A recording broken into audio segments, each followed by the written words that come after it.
నేనున్నాను సార్.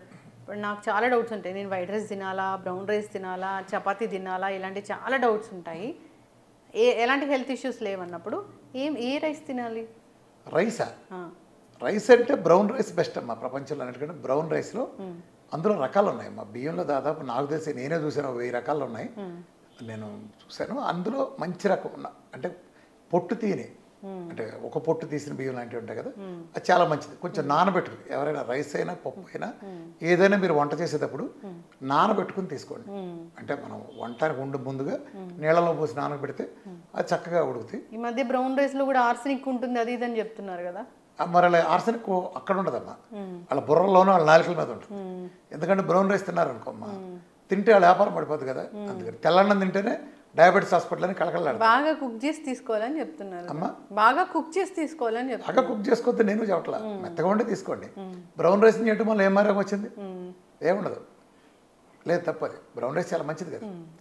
మరి ఇన్ని చెప్పిన వాళ్ళు మీరు మందులు వేసుకుంటే కిడ్నీలు పోతాయి చెప్పరా, అది మందులు వేసుకోవద్దని. సైడ్ ఎఫెక్ట్లు నూనె పేరు దాని మీద రాస్తారుగా. ఇప్పుడు చికెన్ మటన్లో ఏది మంచిది? దేనికి అది మంచిది? మటన్లో ఒక రకంగా మంచిది. మటన్లో ప్రోటీన్ చాలా రిచ్ సైజులో ఉంటుంది. మటన్ లివర్ ఈ ప్రపంచంలో అద్భుతంగా రక్తం పడే అత్యద్భుతమైన ఆహారం. అంటే కిడ్నీ ప్రాబ్లం లేని వాళ్ళు ఎవరైనా మటన్ లివర్ కనుక తీసుకుంటే అదిరిపోద్ది. అంటే దాంట్లో ఉండే రక్తం ప్రపంచంలో ఉండే అన్నిటి కలిపిన రాదు. మటన్ లివర్ ఎనిమిక్గా ఉన్న వాళ్ళు తీసుకోవచ్చు.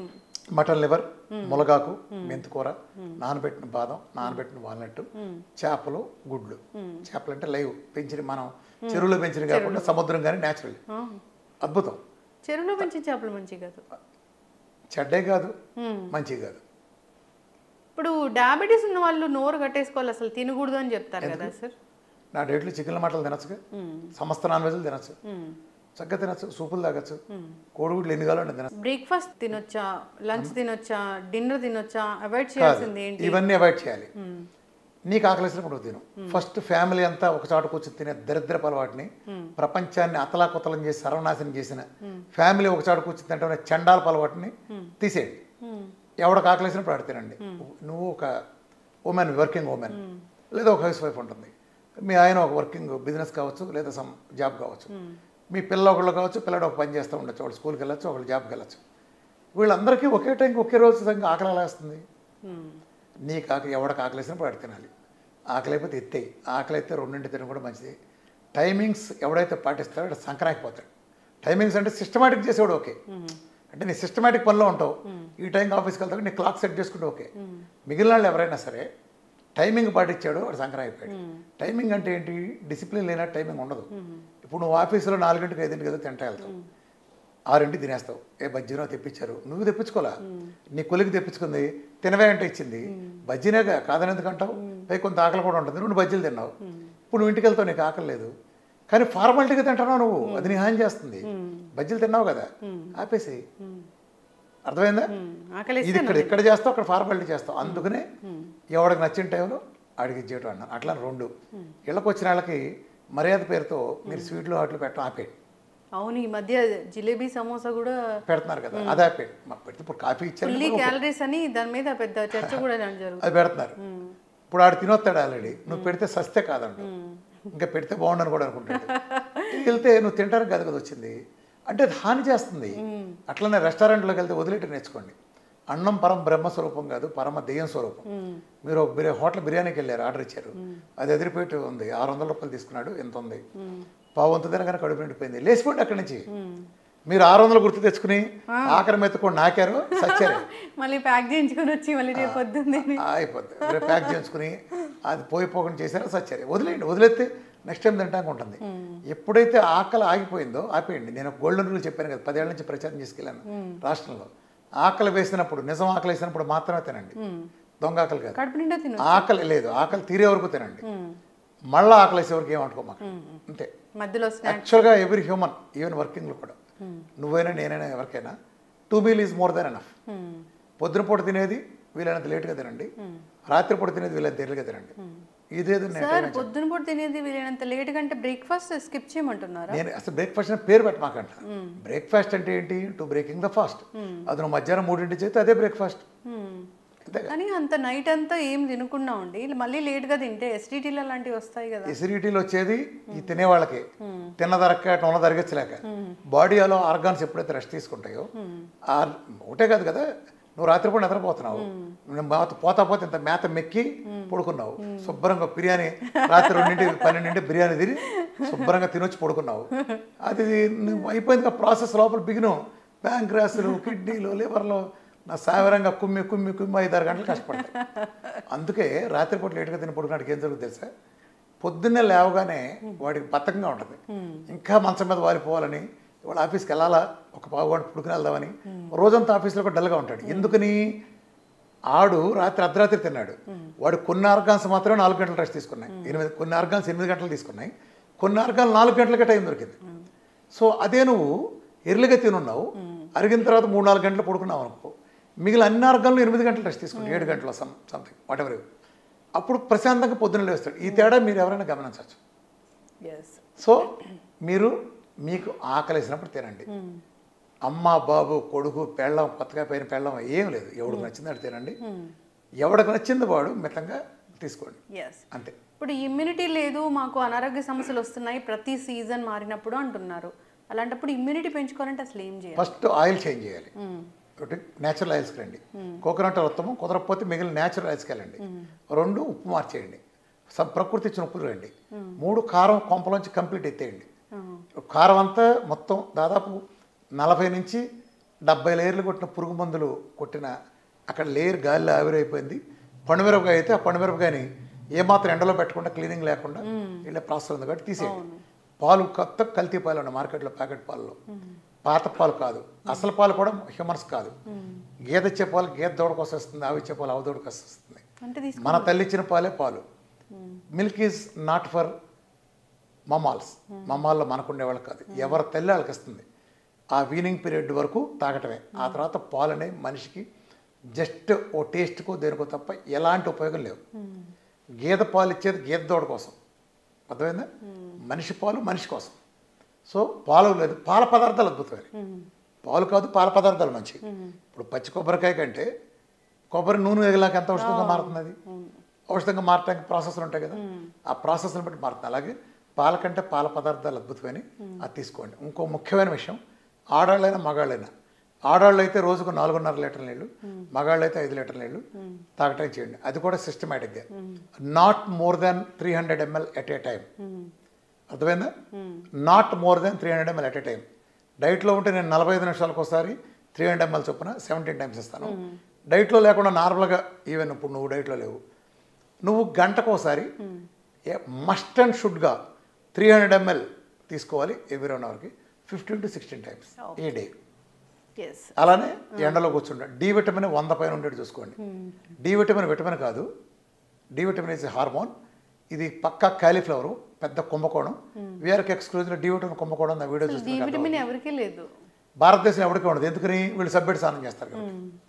అవునా? అవును, మనం సబ్బులెట్టి స్నానం చేస్తాం కాబట్టి సబ్బుకుండే కెమికల్ శుభ్రంగా ఉంటుంది కదా. చర్మం మనం భలే వాసన వచ్చేవరా పలానా సబ్బు వాడితే అంటాం. ఆ వాసన, ఆ కెమికల్, సబ్బుకుండే కెమికల్ వాసన అది చర్మం మీద ఉంటుంది. నిజానికి చర్మం శుభ్రం కాదు. ఈ లేయర్ అడ్డం పట్టడం వలన మన శరీరం ప్రోబయోటిక్స్ అనే ప్రతి చోట ఉంటాయి. ఆ ప్రోబయోటిక్స్ ఉండబట్టే మన సూర్యుడు ఇచ్చే టైప్ బి యూరేస్ని తీసుకున్నాయంటే చర్మం పొట్టలోని స్టమకే కాదు, శరీరంలో ప్రతి చోట ఉంటాయి. చర్మకుండే ప్రోబయోటిక్స్ సవ్యంగా పనిచేయట్లే. సెబాషియస్ గ్లాండ్స్ కూడా దెబ్బతింటే వీటి వలన. అందుకని చర్మం కాంతి విహానం అవుతుంది. సేబం కెమికల్ చర్మం కింద ఉండే సెబాషియస్ గ్లాండ్స్ ఇచ్చి ఎప్పుడైతే లేదో, ఏనాటి కారణం ఏంటంటే ఇవాళ వచ్చే కెమికల్ సోపులు, ఈ చీప్ కెమికల్ సోపులు వాడటం వలన శరీరం మొత్తం పైన లేయర్ లాగుండి డి విటమిన్ అల్ట్రా బి యూరేస్ని తీసుకోవట్లేదు. ఇప్పటికే బెంగళూరు, హైదరాబాద్, ఢిల్లీ లాంటి ఏరియాల్లో ఈ పైన పట్టిన పొల్యూషన్ కారణంగా టైప్ బి యూరేస్ కింద దాకా దిగట్లా. ఎండ వస్తుంది కానీ టైప్ బి యూరేస్ రావట్లా. అందుకే వీళ్ళు ఎవరికి డి విటమిన్ రాదు. అయితే ఈ ప్రపంచంలో డి విటమిన్ని ఆయిల్ ఫార్మాట్లో ఉండే విధంగా ఇచ్చేది నేను ఇస్తాను. అందుకే మన డైట్లో నువ్వు చూస్తే, ఇప్పుడు నేను ఒక రోజు నాకు 100 మంది నేను ఇస్తే 90% మందికి 100 దాటుతుంది 1 మంత్లోనే. ఎక్కువ మంది 10% వాళ్ళకి ఏదైనా ఇంటర్నల్ ప్రాబ్లం. ఎందుకు 100 ఏంటి? అసలు డి విటమిన్కి టాక్సిటీ ఏంటి? పచ్చి మోసం, అబద్ధం. డి విటమిన్ టాక్సిసిటీ అని ఎవడన్నా మాట్లాడంటే వాడు పెద్ద మోసగాడు. ప్రపంచ చరిత్రలో ఇంతవరకు డి విటమిన్ టాక్సిసిటీ అనేది లేదు. ఒక్క కేసు కూడా నమోదు కాల. వీళ్ళకి వేరే రోగం ఉంటే దాన్ని డి విటమిన్ ఎక్కువ అంటగడుతున్నారు. ఈ ప్రపంచంలో ఆ మధ్య ఎరిక్ బర్గ్ ఒక వీడియో రిలీజ్ చేశాడు. ఈ వీడియో దయచేసి వెంటనే చూడండి, లేకపోతే డిలీట్ అయిపోతుంది హెడ్డింగ్. ఎరిక్ బర్గ్ లాంటి వరల్డ్ టాపర్లో యూట్యూబర్ ప్లస్ హెల్త్ గురువులో అలాంటి హెడ్డింగ్ పెట్టాడంటే ఏం దాని లోపల చూస్తే కొన్ని వేల మందికి డి విటమిన్ రోజుకు 2 లక్షల ఇంటర్నేషనల్ యూనిట్స్ ఇచ్చారు. అసలు వీళ్ళు నాకు అర్థం కాదమ్మా, సైన్స్కి వీళ్ళు చెప్పేదానికి ఎలాంటి సంబంధం ఉండదు. కాల్షియంని డి విటమిన్ అబ్జర్వ్ చేసుకుంటుంది అలాంగ్ విత్ K2 కలిపితే. డి విటమిన్ ఎక్కువ ఉంటే కాల్షియం అబ్జర్వ్ చేసుకుంటుంది. వీళ్ళు హైపర్ కాల్షియం వచ్చేస్తుంది అంటారు. అసలు ఇది గేదెల మలేచోడు కూడా మాట్లాడటానికి జడుస్తాడు. కాకపోతే ఏంటంటే క్వశ్చన్లు ఎవడో ఎదురు అడగడు కాబట్టి, ఇప్పుడు నీకు నీ చదవడం రాదనుకో, నేను ఏం రాసినా చెల్లిపోద్ది. నీ చదవడం రాదుగా, అట్లా అడిగేవాళ్ళు లేనప్పుడు ఏది చెప్తే చాలా మనవుతుంది చెప్తుంది తప్పితే డి విటమిన్ కాల్షియం అబ్జర్వ్ చేస్తుంది కదా, బోన్స్కి టీత్కి ఇస్తుంది కదా. డి విటమిన్ K2 లేని కలిస్తే కాల్షియం పెరుగుతుంది అంటారేంటి? నేను 100 చూపిస్తా, 2లో 3లో ఉన్నాయి, నీకు 1000 ఇస్తా. 1000 నీకు ఇవ్వలేకపోతే ఆ రోజు ఆడికి 2 కోట్లు ఇచ్చి నేను డైట్ చేయడం మానేసి వెళ్ళిపోతా. డి విటమిన్ 8, 9 ఉంటే నేను ఇస్తాను సప్లిమెంటేషన్. తర్వాత 120, 150 ప్లస్కి వెళ్తుంది.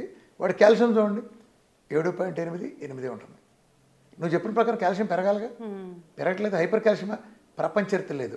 శాన్ ఫ్రాన్సిస్కోలో శాండియాగో యూనివర్సిటీలో గత 46 ఏళ్ళ నుంచి పరిశోధన చేస్తారు. ఎక్సెస్ డి విటమిన్ వల్ల ఏమైనా నష్టాలు ఉంటాయో చేస్తాయని. ప్రపంచ చరిత్రలో ఇంతవరకు ఒక్కడిని చూడాలి. 100 పైన ఉండి తీరాల్సిందే అందరికీ. డి విటమిన్ ఎక్కువ ఉన్నాడికి రోగాలు రావు. దీనికి ఉదాహరణ కూడా మీకు చెప్పాలంటే కరోనా టైంలో కుప్పకూలిన దేశాలు ప్రపంచాలు ఏంటంటే చూడండి, యూరోప్ కుప్పకూలింది. ప్రపంచంలో ఆరోగ్యాన్ని అద్భుతంగా వర్తించి యూరోప్లో రాని మనిషి లేడు. ఒక్కొక్కడికి 2-3 సార్లు వచ్చింది.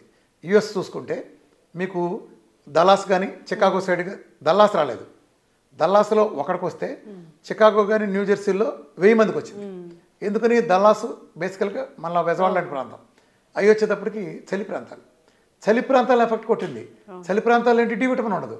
డి విటమిన్ లేకపోవడంలో 100 రోగాలు వస్తాయి. డి విటమిన్ టాక్సిటీ అని పెట్టినప్పుడు అది 300 పెట్టారు ఒరిజినల్గా. 300 అంటే జనం ఇబ్బంది పడతారేమోనని, నిజానికి దాని విటమిన్ అనకూడదు, 100 అన్నారు. ఇది కూడా పక్కనట్టు. అసలు ఇది చూసింది ఎవడి మీద? తెల్లోడి మీద. తెల్లోడిని బేస్ చేసుకుని యూరోప్ వాడిని లేదా అమెరికా వాడిని బేస్ చేసుకుని డిజైన్ చేశారు.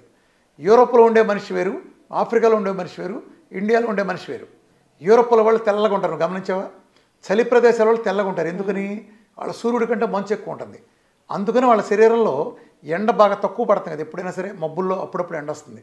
ఆ వచ్చిన కాసేపట్లో డి విటమిన్ సృష్టించుకోవడం కోసం వాళ్ళ శరీరంలో అక్కడ ప్రకృతి డి విటమిన్ మన మెలనిన్ మొత్తం తీసేసింది. అందుకని వాళ్ళు తెల్లగా ఉంటారు. అంటే కొంచెం ఎండలో కూర్చున్నా సరే వాళ్ళకి ఫుల్గా డి విటమిన్ వచ్చేస్తుంది. అదే నీకు ఆఫ్రికాకి వెళ్ళావు, వాళ్ళు భయంకరమైన ఎండల్లో ఉంటారు. అందుకని వాళ్ళకి మెలనిన్ బాగా మందం కోటింగ్ పెడతారు. ప్రకృతి లేదా నువ్వు దేవుడైనంతే దేవుడు మెలనిన్ కోటింగ్ ఎక్కువ ఉంటుంది. దాంతో ఎక్కువ హాని జరగకుండా శరీరం నుంచి వచ్చే కిరణాలు వాళ్ళకి మేలు చేస్తుంది.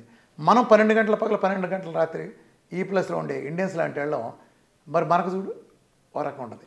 ఇప్పుడు తెల్లవాడు గుర్తించేది నల్లవాడికి డి విటమిన్ ఎలా వర్తిస్తుంది? వాడు 5 నిమిషాల ఎండలో కూర్చుంటే డి విటమిన్ వస్తుంది. ఈ నల్లవాడు 10 గంటలకు కూర్చుని, ఉదాహరణ చెప్తాను, ఇది ఎగ్జాక్ట్ కాదు, మనం 2 గంటలకు కూర్చుంటే వస్తుంది. ఈ ముగ్గురికి నువ్వు డి విటమిన్ టాక్స్ ఒకటేట పడతారా? గాడిదా ఎవడి చేలో పూరాడతావరా? అసలు బిఎంఆర్లు ప్రతిదీ మోసమే. డి విటమిన్ ఎలా డిసైడ్ చేస్తావు నువ్వు? తెల్లవాడు గుర్తించేది నల్లవాడు గుర్తిస్తుందా? ఇలా how you call toxicity. Diabetes కూడా అంతే. నైజీరియాలో ఉండేవాళ్ళు ఉంటారు బోల్డ్ మందికి, అక్కడ ఆఫ్రికన్ కంట్రీ, అక్కడ షుగర్ చాలా చిన్న వయసులో వస్తుంది. కానీ వాళ్ళు 90-94 ఏళ్ళు బతుకుతారు చాలామంది. మరి షుగర్ వస్తే తొందరగా 15 ఏళ్ళు ముందే చనిపోవాలని రూలు. మరి అంత ఎందుకు ఉంటున్నారు? చాలా చిన్న వయసులో హెచ్బిఎన్స్లు 9, 8 ఉండే ప్లేస్లో ఎందుకు ఉంటున్నారంటే వాళ్ళ జనరు వేరు. ఒక ఆఫ్రికన్ వేరు, ఒక అమెరికన్ వేరు, ఒక పొట్టిగా ఉండే చైనా వాడు, 7 అడుగులు ఉండే మన తలకాయట్టబడి చూసే ఆఫ్రికా వాడు, మనకు ఇట్టా చూసే చైనా వాడు, వీళ్ళిద్దరు ఒకటి ఎట్లా అవుతారు? ఎవరికా డిసైడ్ చేయాలి కదా. ఈ ప్రపంచం మొత్తం ఒకటే రోజులు. ఇప్పుడు నీకు నాకు ఒకటే బలం ఉంటుందా? మనందరం ఒకటే వేసున్నాం, నువ్వు నేను ఒకటే బలం ఉంటుందా? నీతో పాటు అందరికి ఒకటే ఉంటుందా? ఎలా ఉంటుంది? అలా ఉండదు కదా. ఆడ వేరు, మగ వేరు. ఒక రేసులో ఉండేవాళ్ళు ఎవరి రేసుని బట్టి వాళ్ళకి ఆ బలం అయితే డిసైడ్ అవుతాయి కదా. నువ్వు అందరికి ఒక రోజులు అట్టేస్తావు. అర్థమైందా? ఈ కాకమ్మ కబుర్లో కలిబోలు కబురు మన ప్రపంచానికి ఎలాంటి ఉపయోగం లేదు. ఎందుకు ఉపయోగం లేదు? ఈ కాకమ్మ కబుర్లు చెప్పేవాళ్ళు ఎవరు? ఒక డయాబెటీస్ తగ్గించలే, ఒక్కడ బీపీ పోగొట్ల, ఒక్కడ థైరాయిడ్ పోగొట్ల, ఒక్కడ సురేష్ పోగొట్ల. నా దగ్గర 1 మంత్ 1000 మందిని పంపించండి, సవాల్ చేస్తున్నా. 1 మంత్లోపు మొత్తం ఒకళ్ళిద్దరు ఏదైనా క్రానిక్ కేసు ఉన్న వాళ్ళు తప్ప 1000 మందిలో ఒక్క సింగిల్ డిజిట్ ఉండేవాళ్ళు తప్ప వాళ్ళకి 2 నెలల పోద్దులే. 100కి 1000% తగ్గి తీరాల్సిందే ఆఫ్టర్ ఆల్ బీపీ. 28 రోజులు 29 రోజులు వేసుకోమంటే ట్యాబ్లెట్ అంతే. నేను వెంటనే తీయను, దానికి కొన్ని కాంప్లికేషన్స్ ఉంటాయి, వెంటనే తీయటానికి. షుగర్ అంటే ఎత్తి పెంటకప్పుడు వారేమంటాం కదా, ఎవరికైనా ఉండడానికి వీలేదు అంతే. అన్లెస్ క్రానిక్ డిసీజెస్ ఉండేవాళ్ళు, లేదా ఇంట్లో తీవ్రమని లేదా ఘర్షణ వాతావరణం లేదా స్ట్రెస్ ఉండేవాళ్ళు తప్ప నార్మల్గా బీపీ వాడు నువ్వు 20 ఏళ్ళ నుంచి బీపీ ఇవాళ నీతో మాట్లాడే ముందు నేను ఒక 18 మందిని చూశాను. 18 మందిలో 9 మంది తీసేసా. ఆ బీపీలు షుగర్ ఉన్న వాళ్ళు ఉన్నారు, 9 మందికి వెళ్ళిపోయిన బీపీలు. నువ్వు కింద ఉన్న ఇంటర్వ్యూ తీసుకోవాలి. 15-20 ఏళ్ళ నుంచి వాడుతున్నారు, 5 ఏళ్ళ నుంచి 6 ఏళ్ళ నుంచి ఉండదంతే. 112 ఆల్రెడీ ఒక ఆయన 4 నెలల నుంచి లేదు, 112 120 ఇంతే. మరి ఇన్నేళ్ళు వాడింది ఏమైంది? హై డోస్లో ఆయన 40 పొద్దున 40 సాయంత్రం వాడేవాడు.